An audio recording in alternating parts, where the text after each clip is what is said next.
Hi everyone, it's Niamh here and welcome to my art journaling channel. Today we're going to be doing a technique inspired by Dina Wakley, which is overpainting faces. So this is something that Dina taught in her daily demos, and I would highly suggest, if you haven't got into those, to go to her blog, The Art of Dina Wakley, and in her video section she has got all these daily demos of how to use her products, how to do different techniques, and it is just like having a masterclass every day with her. So please go and check that out. I'll leave a link in the description box below. But this is one of the techniques that she was talking about, which was overpainting a face. And the reason why I've fallen in love with this technique is she gives you permission to use a magazine. You don't have to start off from scratch. You don't need to know how to draw faces. You just need to follow the image you've got. So you don't even have to use realistic colors, which was fantastic. So I started off with this image. I think it's Jennifer Lawrence. I just got it out of fashion magazine, and one of the first things Dina suggests is to draw around the image in Sharpie Pen. Now, to be honest, I probably wouldn't do that again because I found the line really hard to hide at the end, but for the first go it was a good way to actually really see the shapes on the face. So it's a good way to sort of highlight where they are. And all you need to do is just to go in with your paints and paint over the image. Now I'm starting off with the darkest color, so I'm starting off with an umber, and anywhere there's dark highlights on the face, I'm painting that in with umber. You will notice that I'm painting it on really lightly, so the layers are translucent, and that's really important. You don't want to do thick layers of paint because you're going to build up layers over the top. So you can see I started off with the umber. Now I'm going in with, I went in with the pink, and now I'm going over and adding some more shadowed areas with the blue and sort of laying it over the top. Again, every layer I'm putting on is really thin. I can sort of see the colors underneath. I realize, you know, painting on a magazine, it's a little bit shiny, so it makes it a little bit difficult on screen to see that. But it does build up. So now I'm going in with the highlights. So I'm using a white to add in the highlights over the image as well. One technique or one trick that I have learnt, and this is from James Luke Burke Creative, is if you want to know how to shade a face, go and watch some makeup tutorials on YouTube. All the ones about contouring and highlighting. Watch the Kardashians put on their makeup. I haven't watched them, but I do know that they're very good at contouring and highlighting, because that will give you a perfect recipe of how to actually shade a face and show you where your darkest areas should be and where your lightest areas should be. And that's basically all you're doing on this. And once, particularly on this one, I started thinking of the piece I was drawing on top of, like makeup. You know those things you get from the makeup shops where they try on your makeup? Instead of a face, I was actually just breaking it down into the smallest parts. Oh, that bit should be dark, or that bit's like, you know, where you'd put your blush, so that needs to be this color. I found it an awful lot easier to do.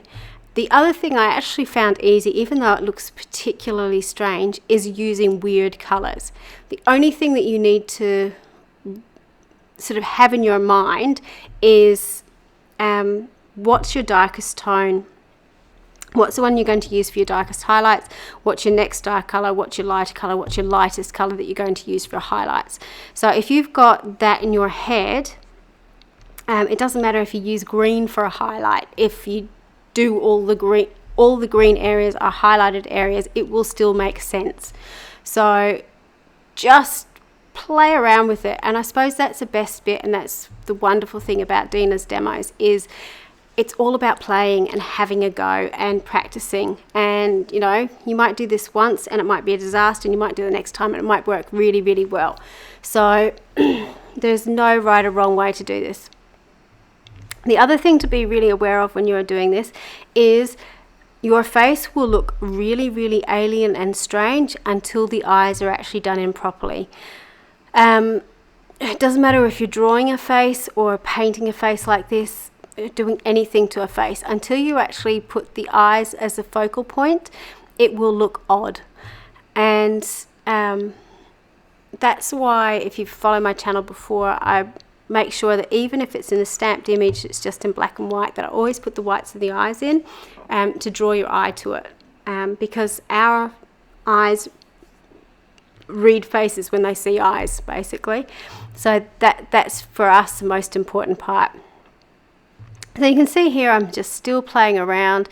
If I'd lost a little bit of colour, I'm going back in and adding it. You can see I'm adding a little bit of the pinks back in again because I've sort of overpainted those.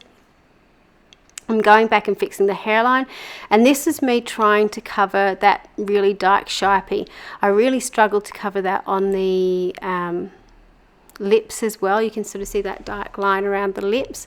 So yeah, I'm not sure if I would do that again in future, but it certainly was a good way to sort of control the painting somewhat and what I was going to do. So once you've done the painting, this step is optional. And again, because it was Dina showing it, she suggested to use her scribble sticks. And because I'm, you know, still practicing with my scribble sticks, I thought I'd give it a go. If you followed my channel for a little while, this would be the step usually where I'd maybe get out the colour pencils to do some extra shading over the top. I've since done this process and I've just used the paint to shade. But having those scribbly lines over the top just adds an extra detail and texture to the page. So it is a really fun thing to do. And you'll notice that the lines, particularly in the close-ups near the end, are really, really loose. I'm not being very careful at all. I'm making sure that they're deliberately scribbly, going in different directions.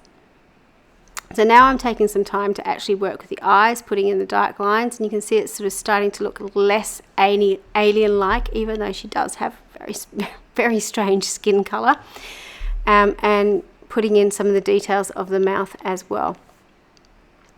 One thing I found tricky to do, which is something I always find tricky to do, is hair, particularly on this where the model itself had blondish hair, so the delineation between the skin and the hair I found a little bit difficult to control.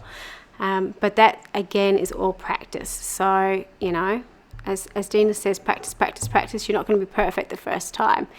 And one of my favorite quotes is, it's not practice makes perfect, practice makes progress. And that's certainly the case. I've done this now numerous times since, and I found each time I do it, I get a little bit more confident with it. Not necessarily better, but I feel a little bit more confident with it. So once I'd finished, this is the only thing I wouldn't do. And Dina actually said to steer away from images that have teeth. This one did have teeth. Don't paint them in white because it suddenly looked like she was going to bite someone's head off by having the white teeth. So unless you're Ross Geller from Friends, not many people have pure white teeth, so you may need to go back with a colour pencil afterwards and just shade them up a little bit, just to, you know, dull down that really white effect on your teeth. So once you've finished doing this painting, you can do anything you would like with it. So that's a finished painting on the magazine, and what I chose to do is actually cut out around that image and incorporate it into a page I had in my journal. And it was sort of a galaxy type page because she kind of still looked alien to me. I also stamped under her eye and put that Be Strong and put a little heart next to it.